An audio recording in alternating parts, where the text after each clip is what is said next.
I admit that I had full responsibility, and that's my child. That's my child. A little more than a year after his son's death from heat stroke in the backseat of a car, the pain and memories of that day are still vivid for Norman Collins. I'm sentenced to life without my son, and I think that people need to understand that no matter how much you love your children, if you're not aware, if you're not being safe and cautious at all times, you can be in the situation that my wife and I are right now.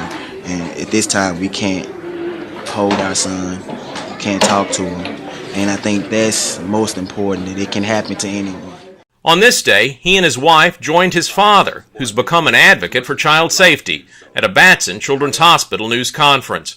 Together with other national, state, and local health and safety advocates, they told their story and warned of the dangers of leaving a child alone in a hot car. While church services were in progress, for the next 2.5 hours, Bishop was inadvertently left in the car, which was parked in the church parking lot with the windows up, in 93-degree weather, still buckled in his car seat. According to the autopsy report, our beloved Bishop died from hypothermia, commonly known as heat stroke.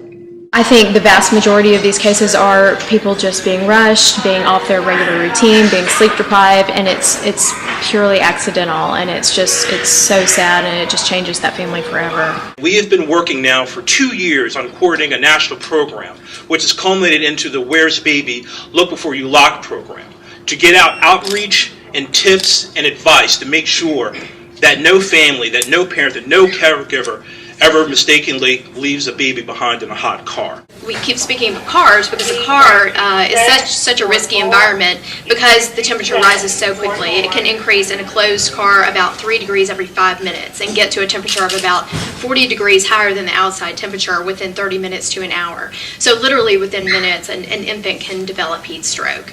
And for us in the emergency department, these are such sad and tragic cases because sometimes, depending on the degree of the hyperthermia when they come in, these babies can be very difficult to resuscitate. When a child's internal temperature gets to 104 degrees, major organs begin to shut down.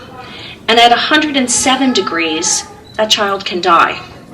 Now 107 is a lot lower than the temperature display that we've seen up above 130 degrees. So we see from this example that cars can heat up quickly. We know that it can be 20 degrees in 10 minutes or less. Heat stroke, you see, can happen faster than you think. We've seen a number of, unfortunately, these tragedies happen when you have parents have a break in routine. One parent normally takes baby to daycare center or whatever.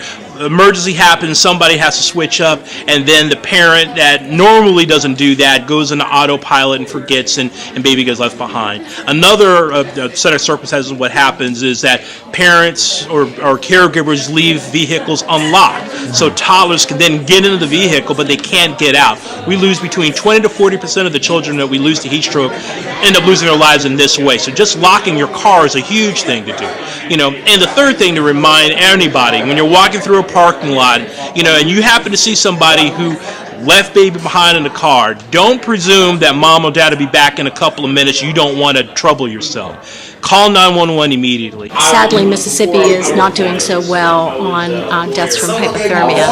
It's in the top 10 states. There have been, I want to say, 13 deaths since 1998. Which is one of the higher rates if you're looking at it as a percentage of population.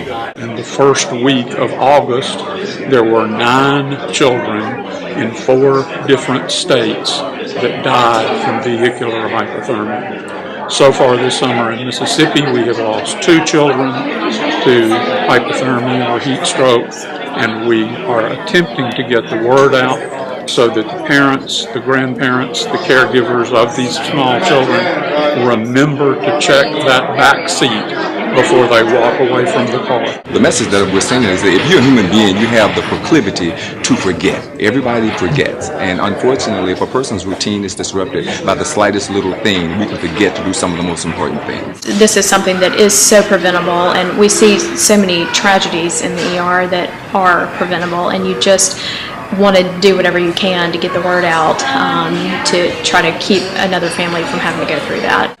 One may say that such a tragedy would never happen to me. Well, think again. It can happen, it does happen, and it did happen to us. To learn more about children and heat stroke, go to safercar.gov and safekids.org. And for information about Batson Children's Hospital, visit childrenshospital.umc.edu. I'm Jim Albritton reporting.